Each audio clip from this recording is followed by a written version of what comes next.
A quick word about primaries. There's different ways you can structure a primary.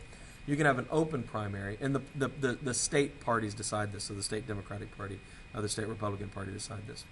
You can have an open primary. That's where anyone can vote in any primary, although you can only vote in one or the other.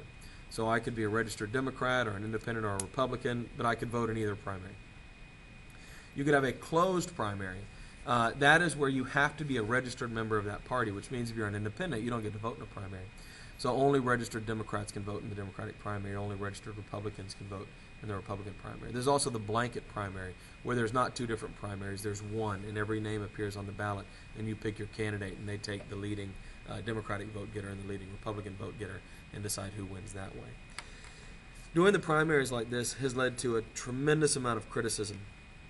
Many people have said it is ridiculous to take these two tiny states, and then the third one for the Republicans anyway is South Carolina, which is again not terribly representative of the country at large, and have them give them so much power to choose the nominee for president. And other proposals have been suggested. Some people have suggested rotating which states get to go first, or having everybody vote on a single day. The current system, all the primaries are held on different days. There is one day called Super Tuesday, which is usually the first Tuesday in March, where a lot of primaries happen. But really, if you're after Super Tuesday, you probably don't matter very much. And so those voters are kind of left out of the process. Some people have suggested doing it by time zone, so every 4 years, a different time zone gets to go first. So all the Pacific states go 1 year, all the mountain states and central states and East Coast states go. But there's been a lot of criticisms and suggestions to change the system. Another criticism of the primary system we currently have is that it gives a huge advantage to people who are already known. If you're an unknown and you have to introduce yourself and get your name out there, you have a huge advantage to say somebody who maybe had been a vice president or a high-profile senator or a movie actor in the case of Ronald Reagan, or for whatever reason had gotten their name out there, a prominent general in some cases. Another criticism is money plays too big a role. It costs money to run in these things and to get media attention and to get your message out there. And so people have said that this really is, some people argue, this really is a competition to see who can raise money the most effectively. Participation in primaries and caucuses is low, and it's unrepresentative. It tends to be the most extreme members of either party, and so in order to win your primary, you tend to have to run extreme to one side, and then when you try to win the general election, you have to move back to the middle.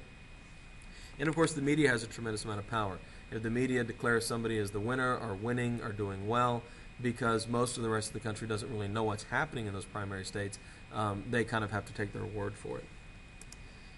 Here's a cartogram showing the importance of the Iowa and New Hampshire caucus relative to other states with far larger populations like the tiny little Texas there in California and Florida, as you can see, and showing the distorted influence of those larger states.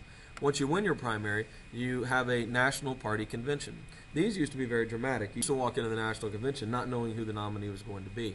And there are some cases, particularly 1844 comes to mind, where James K. Polk kind of comes out of nowhere to get the nomination, where it's a great shock who ends up being the nominee. These days, with the primary system and the people voting, we know how many delegates each candidate has before they get there, and it's extremely unlikely that the nomination will actually be decided at the convention. So now it's more of a dog and pony show. It's just a big media event where the candidates get to stand up and give speeches in front of big TV audiences and officially begin the election.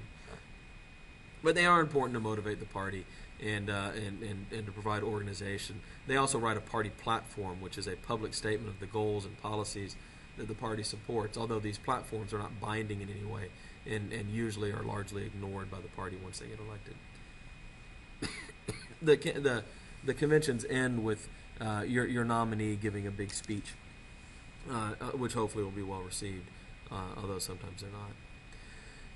Back when there were only 3 networks and there was nothing to watch on TV but those 3 networks, and all 3 networks carried the conventions, everybody pretty much watched them. But as cable came along, and now of course the internet and YouTube, fewer and fewer people are watching these things now that you have more options. And so they have become less and less important.